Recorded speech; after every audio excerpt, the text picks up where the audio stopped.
महाराज जी, आपके चरणों में कोटि कोटि प्रणाम। महाराज जी, जो लोग पृथ्वी लोक का त्याग कर चले जाते हैं, उनसे उनकी मुक्ति का मार्ग पूछने के लिए कैसे संपर्क करें?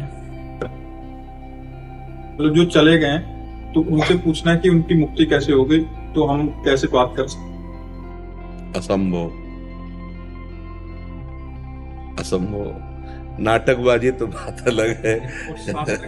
नाटकबाजी तो बात अलग है।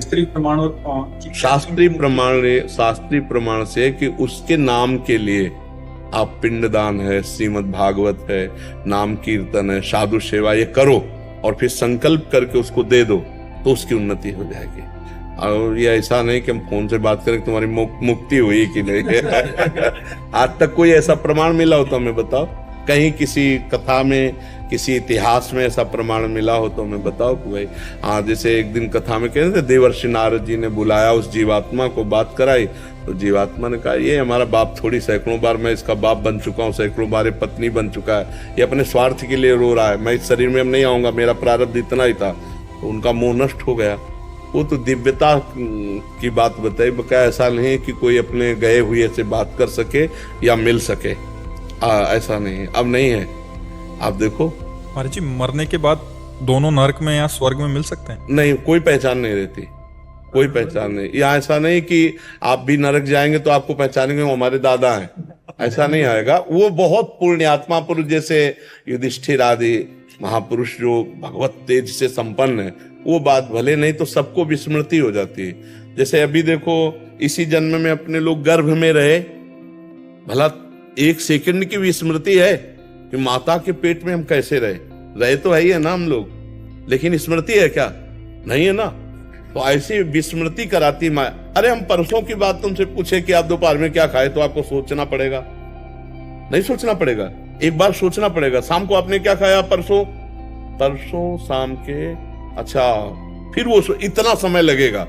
तो 10-20 वर्ष पीछे की बात तो हम बिल्कुल ही भूल जाते हैं, कोई ऐसी याद रहती है। तो हम जब यहाँ से शरीर छोड़ते हैं तो हमारा शरीर राग यहीं छूट जाता है। अब वहां शरीर परिचय थोड़ी चलता है कि हमारा नाती आ गया, हमारा पोता आ गया, हमारा अमुक आ गया, ऐसा नहीं रहता। वहां सब विस्मृत हो जाता है, अपने अपने कर्मों का भोग रहे। अब इसी पृथ्वी लोक में कहीं ना कहीं तो हम पीछे थे। अब कुछ पता नहीं कि हमारा कौन सा परिवार, कौन सा, कुछ पता नहीं।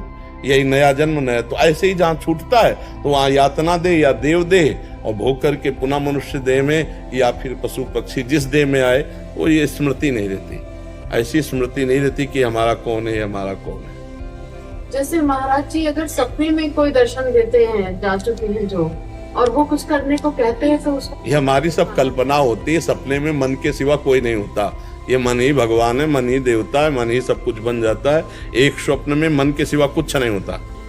हमारी बात सत्य मानना। सारा खेल मन का होता है, वही देवता बन जाता है, वही गुरु बन जाता है, वही संत बन जाता है, वही भगवान बन जाता है। कुछ नहीं। जैसे एक सृष्टि में वासुदेव के सिवा कुछ नहीं है।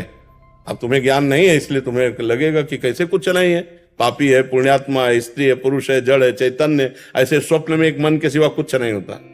एक बार राजा जनक ने देखा कि वो बहुत गरीब आदमी हो गए, उनका राज्य छिन गया।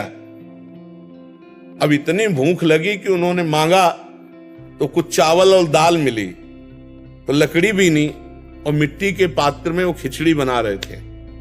खिचड़ी बन ही गई थी कि इतने में 2 सांड लड़ते हुए आए और पूरा सब चिथड़ बिथड़ खिचड़ी। अब वो इतने भूख से व्याकुल हुए, अब क्या करेंगे? उसी व्याकुलता में आंख खुली तो देखा महाराज राजा जनक का शयन गृह। तो उन्होंने कहा ये सत्य कि वो सत्य।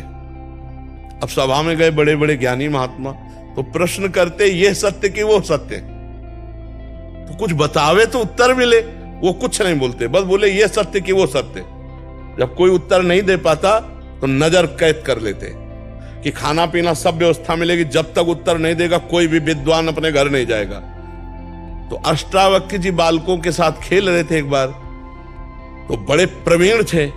तो कुछ बालकों ने कहा इतने प्रवीण हो तो तुम्हारे पिता बंदी हैं, राजा जनक के यहाँ छुटा ला जाके।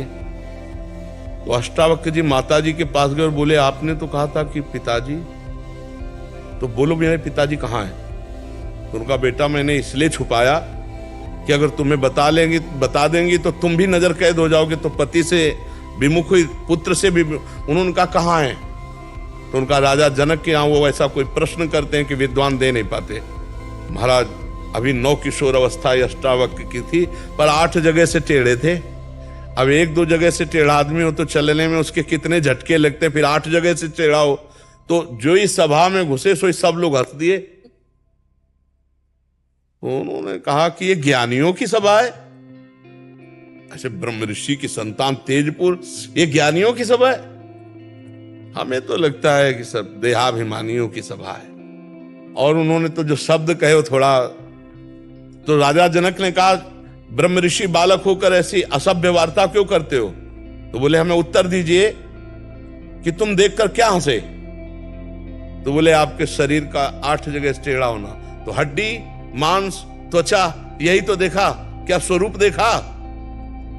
चुप। अब तो बड़े बड़े सब ज्ञानी चुप कि तुमने हड्डी, मांस, त्वचा ही तो देखा, यही तो ढांचा टेढ़ा है। तुमने आत्मा देखी क्या? तुमने ज्ञान देखा क्या? अब सब चुप। बोल राजा जनक, तेरा प्रश्न क्या है? बोले ये सत्य कि वो सत्य? बोले ना ये सत्य ना वो सत्य। बोले कैसे? बोले जब तू जग रहा था तो स्वप्न पूरा झूठा नजर आया जो देखा तूने, और जब स्वप्न में था तो जागृत पूरा झूठा हो गया, क्योंकि तू सैया पर, राज सैया पर पड़ा था, ये झूठा हो गया। और जब तू जग रहा था, जगा, तब तेरा वो स्वप्न सारा झूठा हुआ। तो ना वो सत्य ना ये सत्य। गुरु बने अष्टावक्र जी जनक जी के गुरु है, और जनक जी सुखदेव जी के गुरु है। तो ना ये सत्य ना वो सत्य, ये भी वासुदेव में और वो केवल मनो में। अब अगर ज्ञान की बात पूछोगे, अब वहां स्वप्न विचारक के पास जाती तो तुम्हें बताता अलग, लेकिन यहाँ अध्यात्म है, यहाँ पूरा पत्ता साफ है, पूरा का पूरा झूठा है, स्वप्न भी और जागृत भी। उमा कहूं मैं अनुभव अपना, सत हरि भजन जगत सब सपना। जब ये भी सपला और वो भी सपला, तो जब ये सत्य लई तो वो सत्य कहला, ये सत्य ल वो सत्य। अब आप समझ लो जैसा आप समझ पाओ।